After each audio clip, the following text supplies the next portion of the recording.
All right, so we're here live. Another conversation with a pro, and today we got Zhe Scott. She's the SEO queen. She's also my colleague at the LA South Chamber of Commerce. This is true. Yep. So she's the SEO expert. She knows everything about SEO, and that goes along with our month of March. We're talking about all month on Google. SEO and SEM. So we got Z, and we have a few questions for Z. But before we begin, let me introduce you guys Z. So Z, if you want to give us your introduction so everybody knows who you are. Yeah, my name is Zhe Scott. I'm the CEO and founder of the SEO Queen, which is a boutique digital marketing agency. We help businesses get more clients and revenue without paying for advertising through the power of search engine optimization, website design, and mobile app development. So that's the SEO Queen in a nutshell. Awesome. Awesome. Really cool. Nice to meet you. Nice to meet you again. Actually, we met before. Definitely nice to meet you. So thanks for coming on and joining us for this chat. Yeah, thanks for having me. Absolutely. Okay. So one of the first things I want to know is, I guess a lot of clients also always ask me is how frequently should I revise my keywords, and how do you measure access and your results when dealing with SEO? I think, depending on how fast your industry is changing, it really, depends on that. I think at a minimum, you should revise your keywords every 12 months. Okay. It doesn't matter if it's a small business, or if it's a big business, or if it's a startup. Well, I think trends can change regardless of the size of the business, whether you're a solopreneur or a corporation or a small to medium-sized enterprise. It really is important to keep your finger on the pulse of the market, and keywords are the foundation of a great SEO strategy. Okay. Definitely. Yeah. Very good. How do you and then as you're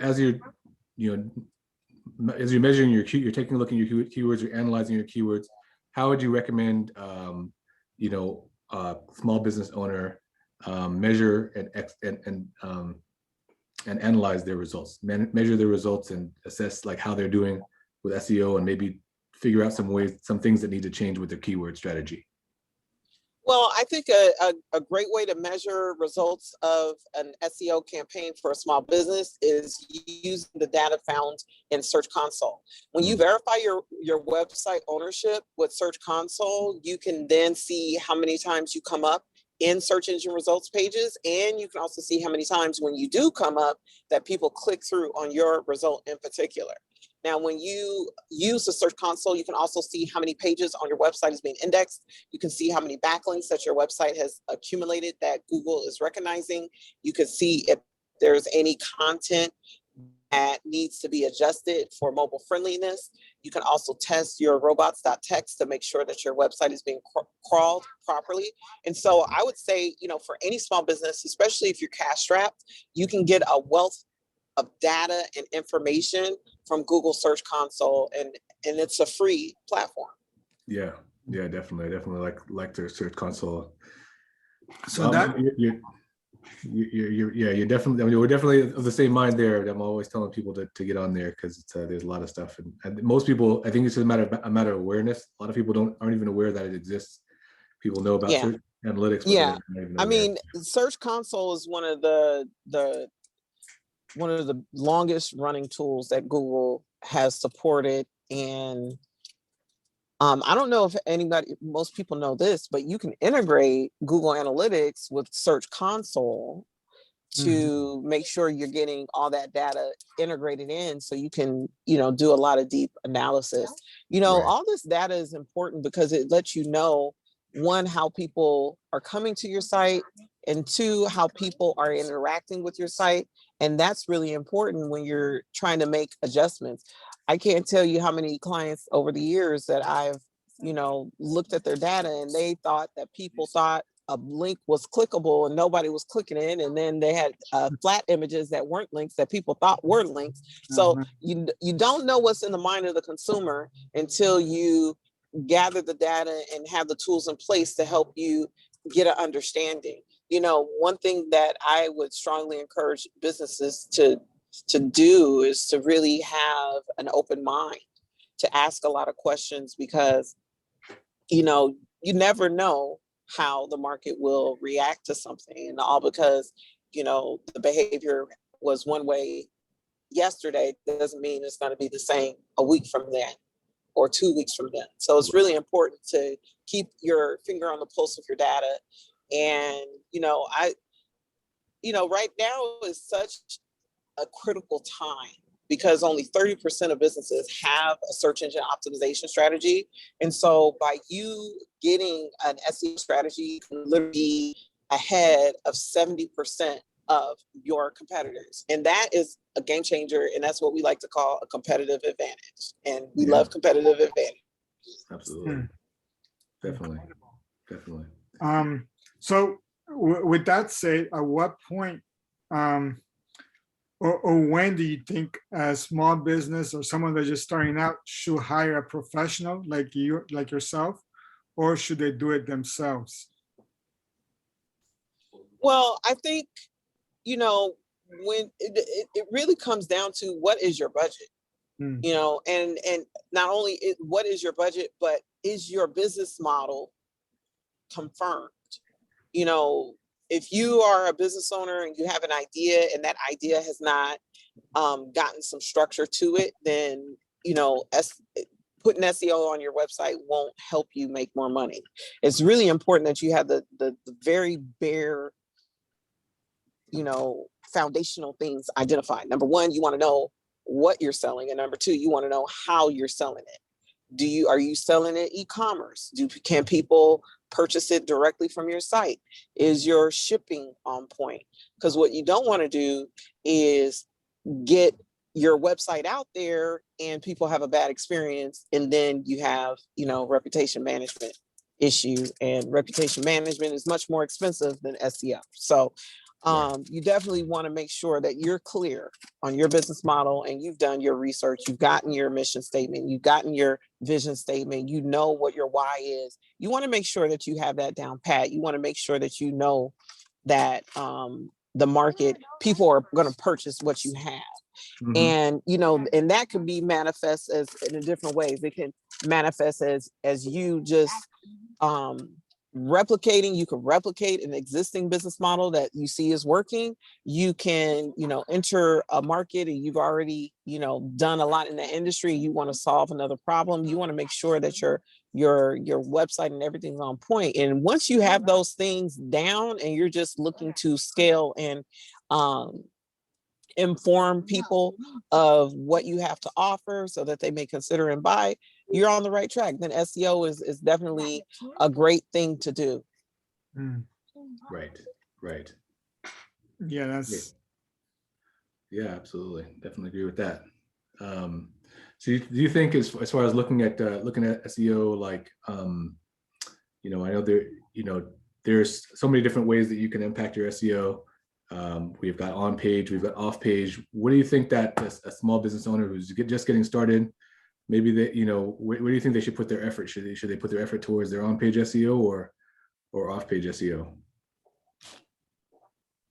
Well, I think a person has to put effort into both.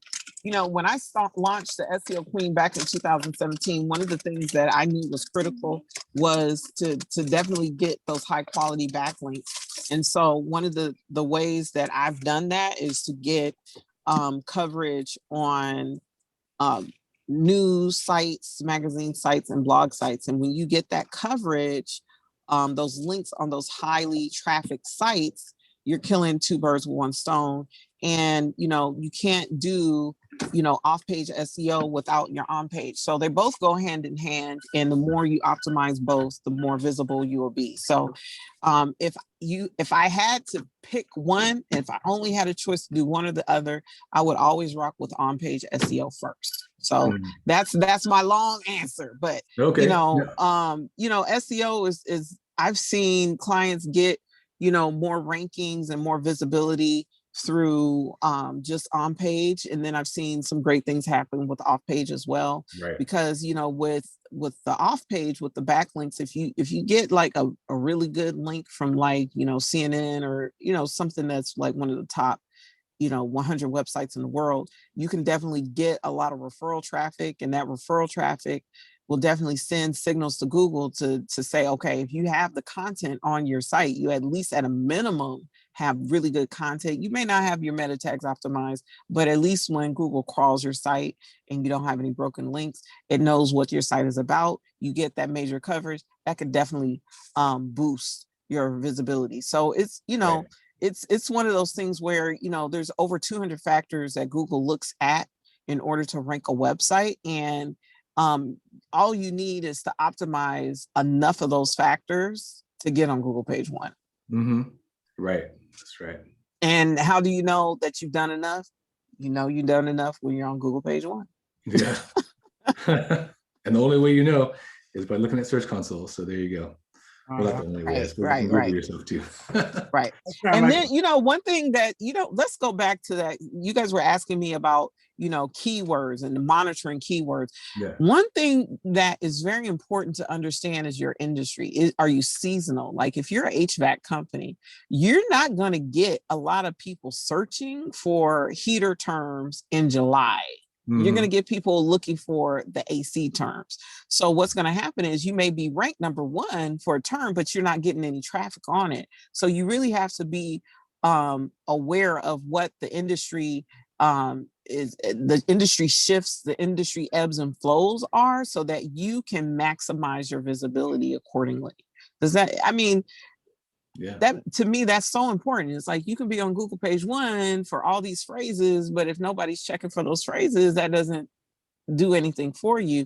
One thing about the data that's really interesting when you're doing research, like if you're using SpyFu or SEMrush or Google's AdWord tools, you'll see that the search volumes per month vary. Right. They vary across all these tools. And the reason why they vary is because the average search volume is calculated differently. So for Google, they calculate the keyword average keyword search by they'll pick, I guess, a random month and just times that times 12 and go from there.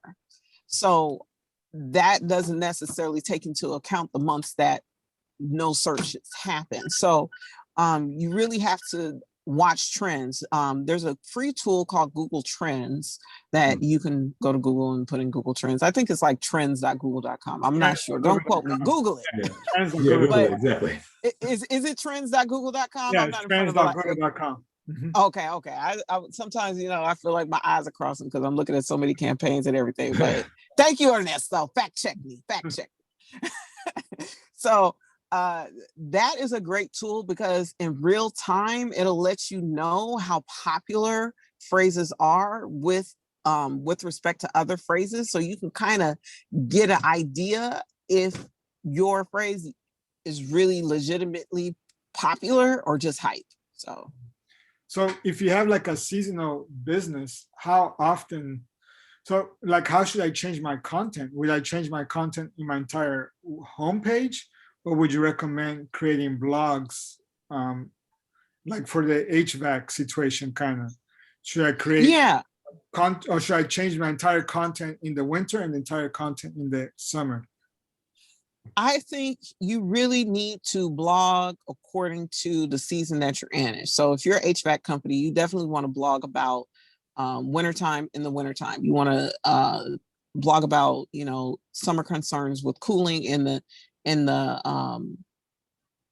the summertime. However, you want to make sure that you are analyzing your site and shoring up everything. You have to monitor it because, you know, especially in the summer, this is a great opportunity for you to optimize all your, you know, heating terms. So you really want to, you know, optimize your blog for the present interest and make sure your website is looking, you know, 3 months forward, like what's coming up, what do we need to roll out, look at our content plans, because social signals is a big part of it. So you want to make sure that your social content calendar is integrated with your SEO strategy as well. I mean, there's so many moving parts, and let me tell you, depending on how competitive your niche is, that really will determine how much effort you need to put into it. But like I said before, only 30% of businesses have an SEO strategy. So now is a great time to get ahead of the pack. Sure, absolutely, Okay. absolutely. Mm-hmm. Can you recommend any tools you like to recommend? I know obviously we talked about Google Search Console. Any free or maybe free tools you want to recommend? You know, people take a look at it. Yeah. So if you go to SEOqueen.com and look at the top navigation and look at the SEO resources tab, if you drop down, you click on SEO tools. There's a free website auditor there, a pinging tool, domain age checker, article rewriter, word counter. I mean, there's literally like over 50 tools on there that are free. There's a backlink maker. There's an automated backlink building tool there that I would recommend that. I would recommend Google My Business. I would recommend Google Analytics. I would recommend Search Console and Keyword Tool. You know, I think for me, the best paid tools for a small business. Now, if you're really doing a lot of content, a lot of blogging, I would also recommend Answer the Public. You can do one free query per day. So if you have, you know, 10 product lines, you can do one search a day.